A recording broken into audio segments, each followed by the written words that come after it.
14వ జాతీయ తెలుగు ఆహ్వానిత నాటిక పోటీల కార్యక్రమం సందర్భంగా అధ్యక్షత వహించిన మిత్రులు శ్రీ సురేంద్ర చేస్తున్న మిత్రుడు ఉమ్మగారు, ప్రవీణ్ రాజ్ గారు, అలాగే ఈ చైతన్య సమైక్యకి ప్రధాన కార్యదర్శి పాని గారు, నాకు అత్యంత దగ్గర మిత్రుడు ముత్య వెంకన్న గారు, ఉపాధ్యాయ నాయకులు మురళీకృష్ణ గారు, మిత్రులు వెంకటరెడ్డి గారు, వెంకన్న గారు, ఈ కార్యక్రమానికి విచ్చేసిన ఈ కార్యక్రమ నాటక పోటీలకి న్యాయమూర్తులు, ఇతర కళాకారులందరికీ నేను నమస్కారాలు తెలియజేస్తున్నాను.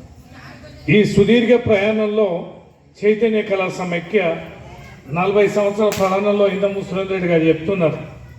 ఉమ్మగారు, సురేంద్ర రెడ్డి గారు, పెద్ది వెంకటనారాయణ గారు, మా బంధువు లక్ష్మణరావు గారు, వీరందరూ నలుగురితో పాటు చాలామంది ఈ యొక్క కళామ తల్లిని బతికించడం కోసం తమకు తాముగా ఎంతగా శ్రమిస్తున్నారు అనేది మనం చూస్తూనే ఉన్నాం, వింటూనే ఉన్నాం. నేను రెండవసారి దీనికి హాజరు కావడం, మొన్న చాలా విషయాలు మాట్లాడుకున్నాం. నాకు ఈ ఆహ్వాన పత్రిక ఇవ్వడానికి వచ్చినప్పుడు చాలా జోకులు వేసుకున్నాం. నేను కొన్ని విషయాలు కూడా చెప్పిన నేను వారికి.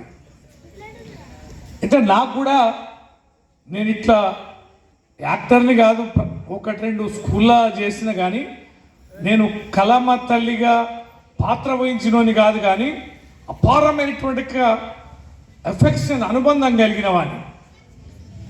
70-72 ప్రాంతం బాగా కరువు దేశంలో, మన ప్రాంతాల్లో కూడా చాలా కరువు ఉండేది. ఆంధ్ర ప్రాంతం నుంచి ఈ డ్రామా కంపెనీలు డ్రామా వేసే వాళ్ళు ఊర్లలోకి వచ్చే ఏదో డ్రామా కంపెనీ సురభి కాదు కానీ విజయవాడ వాళ్ళు వచ్చేది, వాళ్ళు కొన్ని డ్రామాలు వేసేది, కొన్ని పాటలు వేసేది, దానికి టికెట్లు పెట్టేది. గ్రామాల్లో విపరీతమైన కాంపిటీషన్, అసలే చాలా కరువు. ఆ సమయంలో పైసల ట్రాన్సాక్షన్ తక్కువ ఉండేది. ఒడ్లు ధాన్యం తీసుకుపోయి ఇచ్చి అది టికెట్ అన్నట్టు, టికెట్ కొనుక్కొని పోయేది. మా మదర్ తోటి పెద్ద పంచాయతీ, 80% డ్రామా చూడాలి, పెద్ద లొల్లి యాగి చేస్తే ఆ సోలేడో ఏమో గిని ఓట్లు ఇస్తే ఆ ఓట్లు కండువల మూట కట్టుకొని పోయి వాడికి పోస్తే వాళ్ళు లోపలికి వెళ్ళేసేది. ఆ కింద కూర్చొని ఊళ్ళే డ్రామా చూస్తుంటే వాళ్ళు రంగు పూసుకొని యాక్షన్ చేస్తా అంటే ఎంత అద్భుతం అంటే ఆ రోజుల్లో అది ఈ మైండ్లో ఫిక్స్ అయితే అది ఎంత ప్రభావం చూపించిందంటే దీని తర్వాత 77, 78 తర్వాత 79, 80, 82, 80 వరకు ఆ ప్రాంతంలో చాలా ప్రాంతాలలో గ్రామాలలో స్పోర్ట్స్ జరిగేది, ఆటల పోటీ టోర్నమెంట్స్ జరిగేది. ఈ టోర్నమెంట్లలో ఈ నాటకాల పద్ధతులు ఉండేది, అదే రకంగా జానపద పాటలు ఉండేది. ఈ రాత్రి పూట పొద్దుస్తమానం బ్యాడ్మింటనో కబడ్డీయో ఇవన్నీ వాలీబాల్ టోర్నమెంట్లు అయ్యేది. రాత్రిపూట మాత్రం ఇది జరిగేది. దీనికోసం మేము ఏ ఊళ్ళో ఎంత దూరం ఉన్నా, అది 10 కిలోమీటర్ల, 20 కిలోమీటర్ల, 30 కిలోమీటర్ల నడిచిపోయి ఆ డ్రామాలు చూసేది. అంత ప్రేక్షక ఆదరణ ఉండేది.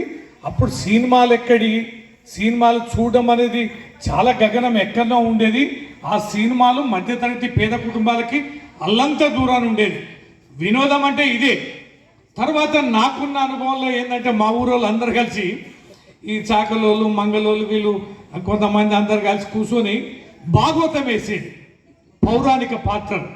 వాళ్ళు మంచిగా వెనక పోయి వేషం వేసుకొని రాముడు వేషం, భీముడు వేషం, దుర్యోధన వేసుకొని మధ్య పోయి బీడిగా లాగేది, మంచిగా సారదాగా వచ్చి మళ్ళీ ధూమ్ధాం ఎగిరేది.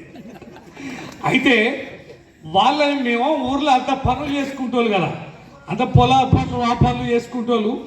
వాళ్ళు వేషాలు వేసి కిరీటాలు పెట్టి రంగులు పూస్తే అరే వీడేనా అని ఆశ్చర్యపోయే పద్ధతుల్లో వాళ్ళు అప్పుడు తెల్లవార్లు ప్రాక్టీస్ చేసేది.